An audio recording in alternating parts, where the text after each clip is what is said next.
هاي جايز، اليوم بدي اعملكم الجواكامولي. بس قبل ما ابلش بدي اطلب منكم تشتركوا بالقناة وتفعلوا الجرس. هاي شغلات كل بتشجعني. وهلا خلينا نروح على وصفتنا.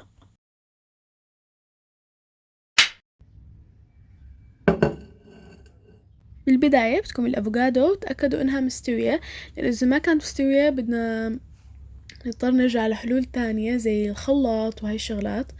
فيستحسن تكون مستوية، ويعني تقريبا تشتروها تخلوها عندكم بالبيت مثلا أسبوع، بعدين تبلشوا تشتغلوا فيها. وبهاي الطريقة السهلة المعروفة اللي هو عشان نطلع الأفوكادو بالمعلقة.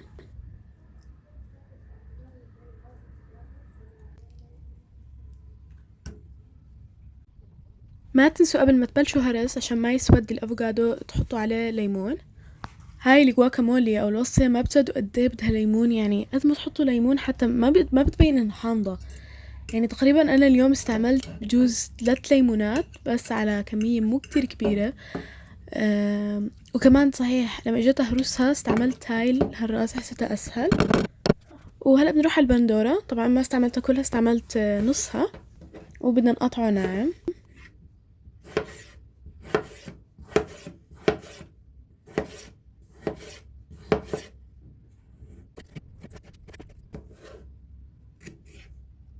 لما ضفت البندورة على الافوكادو حسيت كمية الافوكادو كتير قليلة، فجبت كمان 2 افوكادو. يعني هيك بصير كل هاي الخلطة استعملت 3 افوكادو. بس ما كانوا كتير مستويين، فاضطريت اني استعمل الخلاط عشان اقدر اطحنه واهرسه. وهلأ بدنا نجيب كمان فلفل اخضر. طبعا في ناس بتستعمل كمان البصل العادي، بس انا بفضل بس البصل الاخضر.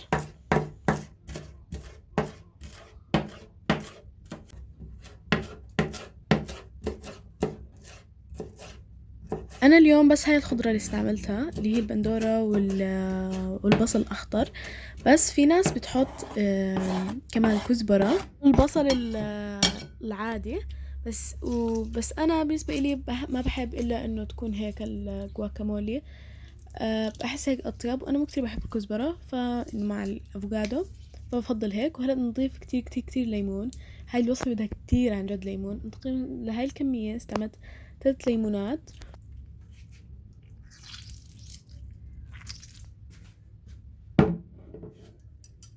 وبعدين بدي احط تقريبا نص معلقة من الفلفل الاسود، وبدنا كمان ملح بدي اكتر شوي منه، هو الملح والليمون عشان تظهر طعمة الافوكادو كتير زاكية تكون. وبدي كمان احط شوية كمون. هاي انا بالنسبة لي هيك بعملها. في ناس مثلا بتغير بالبهارات او اشي، انا هيك بفضلها. وخلصت كتير سهلة وسريعة وما بتاخد وقت، زاكي كتير مع الشيبس. ممكن دوريتوس او الشيبس الناتشو بالجبنة. جبت هذا انا، كتير كتير كتير طلعت زاكية وحبيتها. يعني انا مو من محبين الافوكادو، بس مع هاي الوصفة كتير بحب الافوكادو. وهيك حطيته بصحن للتقديم.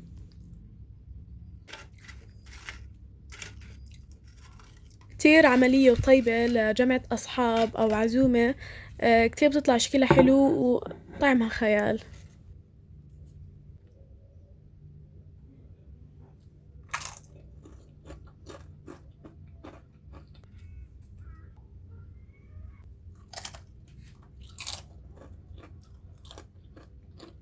هاي كانت وصفتنا اليوم. إذا حبيتوها عجبتكم بتمنى تشتركوا بالقناة، تفعلوا الجرس، تعملوا لايك. هاي شغلات كتير بتشجعني وخليني أستمر. واكتبوا لي إيش تحبوا أعملكم بالفيديوهات الجاي.